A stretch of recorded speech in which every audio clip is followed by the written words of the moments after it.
और हम जानते हैं कि जो परमेश्वर से प्रेम रखते हैं उनके लिए सब बातें मिलकर भलाई ही को उत्पन्न करती हैं, अर्थात उनके लिए जो उसकी इच्छा के अनुसार बुलाए हुए हैं।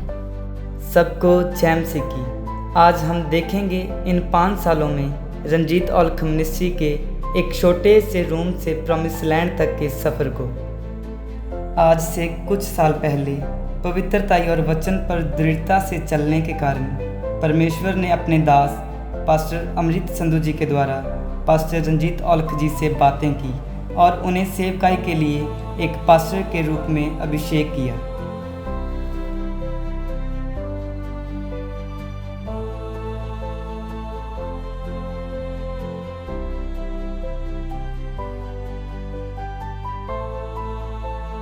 परमेश्वर की योजना के अनुसार पास्टर रंजीत औलख जी के द्वारा the church of hope and blessing की शुरुआत गांव ख्याला में 5 लोगों से शुरू हुई और धीरे धीरे प्रार्थना सभा में आने वाले लोग बढ़ते गए तो चर्च एक रूम से टेंट चर्च में शिफ्ट हुई।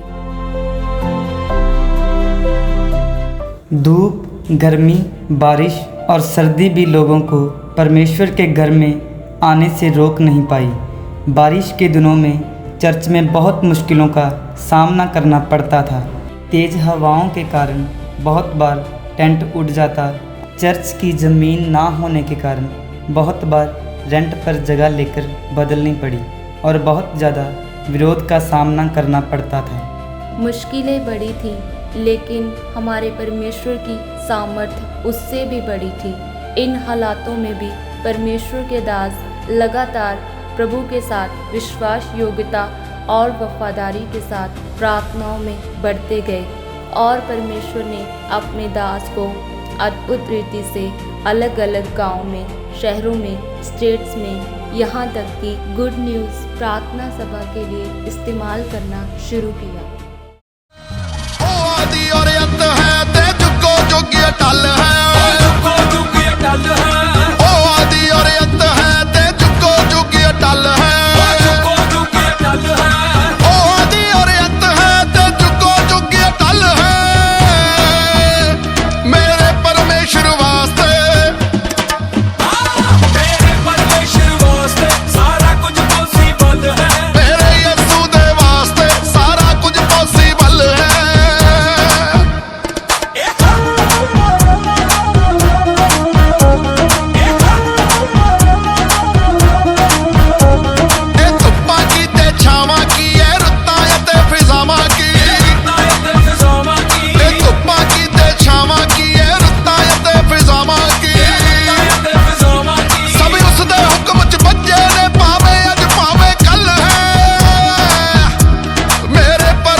और लोगों के जीवनों में बड़ी गवाहियाँ बनने लगी और शुभ समाचार लोगों तक पहुंचना शुरू हुआ।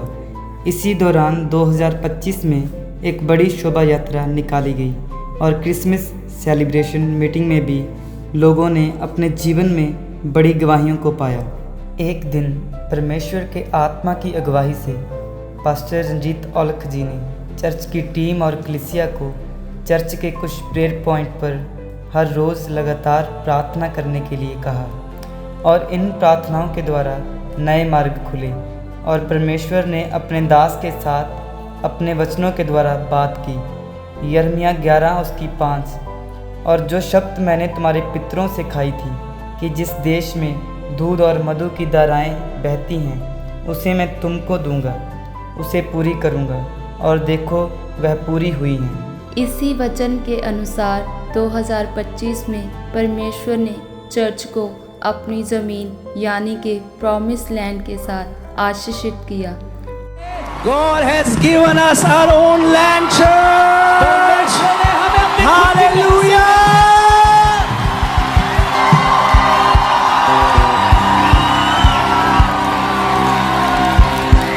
मैं उन्हें उन्हीं की भूमि में बोऊंगा और वे अपनी भूमि में से जो मैंने उन्हें दी है फिर कभी उखाड़े ना जाएंगे।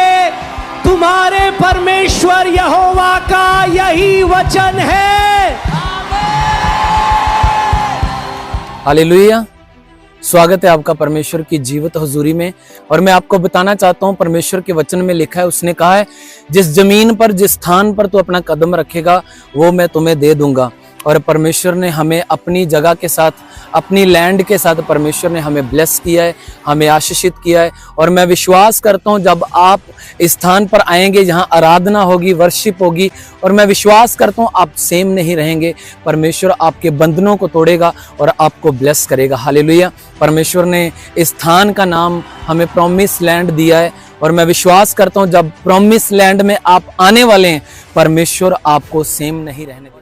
और कहा कि यहाँ पर भी दूध और शहद की नदियाँ, चिन्ह और चमत्कारों की नदियाँ बहाई जाएंगी। और फिर 9 जनवरी 2026 चर्च निर्माण कार्य की नींव रखी गई और कंस्ट्रक्शन वर्क शुरू हुआ।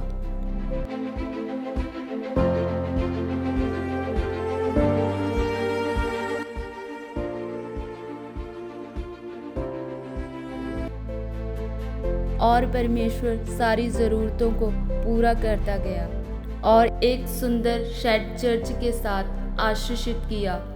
इदां दा परमेश्वर खाद तो चुकदा ना एक व्यक्ति ਉਹ महान बना दिंदा। ਅਸੀਂ ਉਹ ਚੀਜ਼ ਦੇ ਲਾਇਕ ਨਹੀਂ ਹੁੰਦੇ, ਉਹ ਚੀਜ਼ ਦੇ ਕਾਬਿਲ नहीं ਹੁੰਦੇ। जो वफादार होगा वो वारिस भी होगा, मैं उसका खुदा रहूंगा। नहीं उस ज़मीन में, नए आसमां में, बेटा मैं तुझको कहूँगा।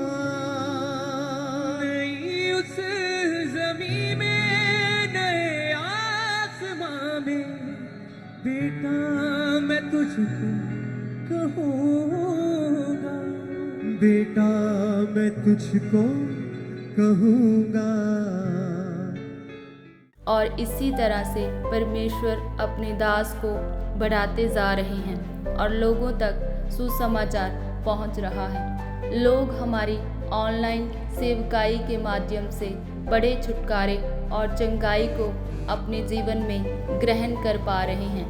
और आज आप इस वाचाओं के स्थान प्रॉमिस लैंड में खड़े हैं और हमारा विश्वास है कि आज आप सेम वापस नहीं जाएंगे।